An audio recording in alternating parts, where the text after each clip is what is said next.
Bla TV Info pour toute actualité qui m'a connaît ak bon jan nouvelle pays d'Haïti pour l'autre bord de l'eau.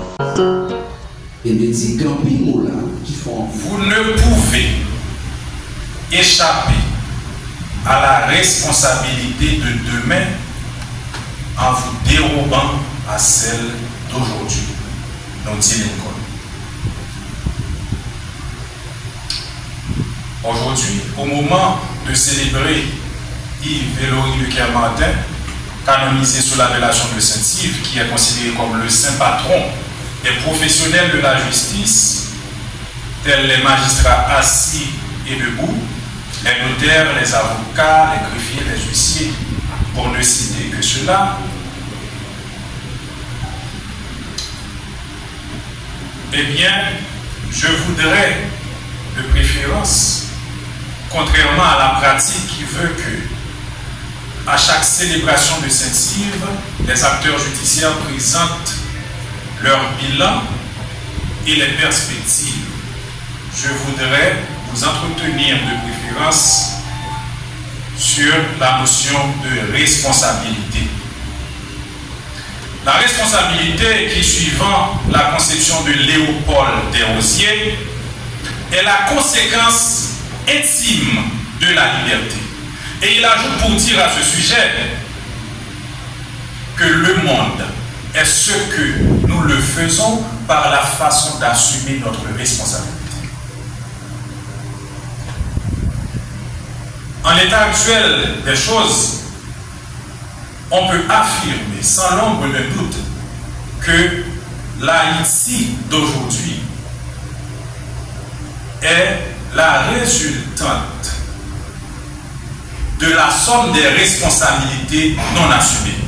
Et là, je ne m'adresse pas encore de professionnels en particulier, je m'adresse à tout un chacun. Parce que dans un sens ou dans un autre, nous sommes responsables de l'état actuel de notre chère patrie. D'abord, si nous prenons le cas des magistrats, les Romains disaient à leur sujet, et je cite, Vox cui prudes simili deistis, ou dans un latin plus raffiné, Vox cui protestatem abetis iudicandi homines simili deistis. Ce qui revient à dire, vous qui avez le pouvoir de juger vos semblables, vous êtes comme des dieux. Simili deistis, vous êtes comme des dieux. Mais nous savons que le propre des dieux, c'est d'être juste, c'est d'être responsable. Maintenant, combien de juges peuvent se tenir debout ce matin et dire que durant toute sa carrière, il n'a jamais décidé en dehors de ce que lui dicte la loi et sa conscience, soit pour aider un ami, un proche, un petit ami, un parent? Qui peut se dresser fièrement et dire que je n'ai jamais décidé par pure concupiscence ou je n'ai aucune responsabilité dans la catastrophe assurée que nous vivons aujourd'hui? Rassurez-vous, je ne m'attends à aucune réponse de votre part et je pose les questions sans a priori. Mais je vous demande de vous poser cette question ce matin. Combien de fois par vos jugements vous avez rendu blanc un puissant ou noir un misérable en dehors du droit et loin de la vérité? Pourquoi je vous exhorte ce matin, honorable magistrat, à suivre l'enseignement de Saint-Yves, notre saint patron, afin de nous permettre d'avoir une société juste, une société équilibrée. S'agissant des parquetiers, vous êtes certainement le commissaire du gouvernement. Vous avez pour mission de mener à bien la politique pénale de ce dernier, donc du gouvernement. Mais mener à bien la politique pénale de gouvernement est-il synonyme de mise en liberté des pires contrevenants sur la demande des cadres de votre ministère de tutelle?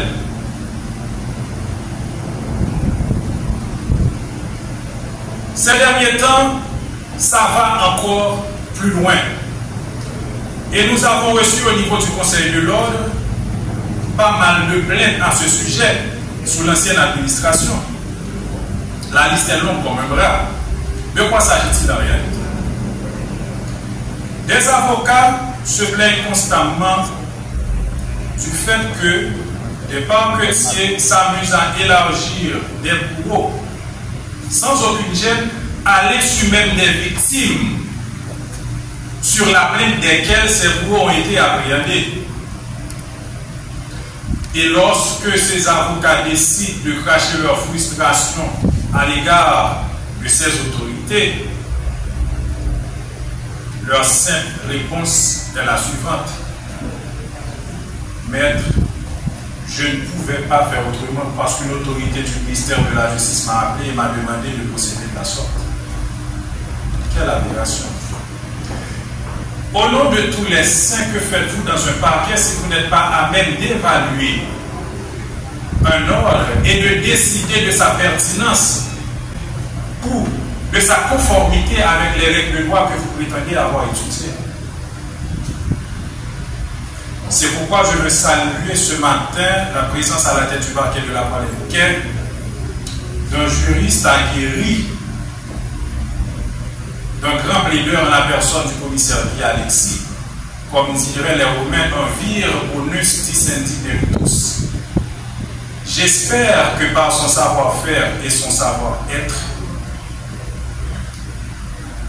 il pourra permettre à la juridiction de la Croix-des-Bouquets, particulièrement au parquet, de soigner son image qui a trop longtemps été terminée. Il est venu pour moi le temps maintenant de m'adresser à vous, avocates et avocats du barreau de la Croix-des-Bouquets, pour vous dire ceci.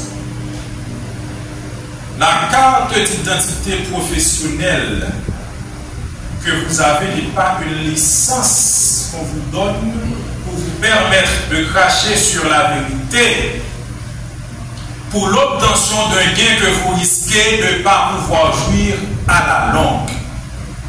Nous savons tous que tout individu a droit à l'assistance d'un avocat pour plaider sa cause, peu importe l'infraction qui lui est reprochée.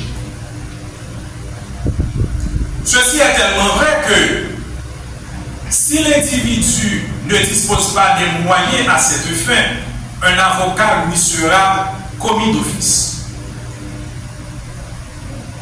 Cependant, je veux vous conseiller ce matin de rompre avec cette pratique tendant à faire croire que le meilleur avocat est celui qui sait mentir le mieux au tribunal ou celui qui sait mettre en liberté les pires criminels ou qui connaît mieux les juges d'un tribunal en particulier.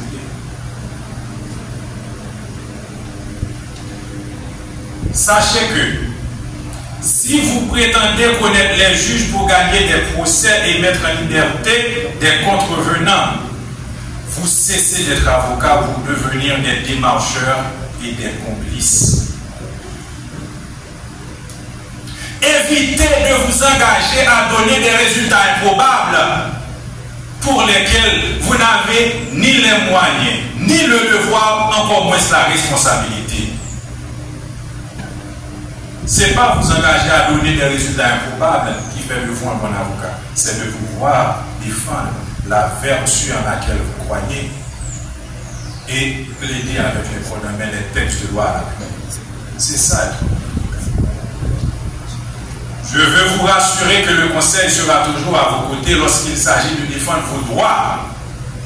Mais, tenez-vous bien, il vous sera en retour demandé d'observer vos devoirs, de répondre de vos actes, d'assumer votre responsabilité.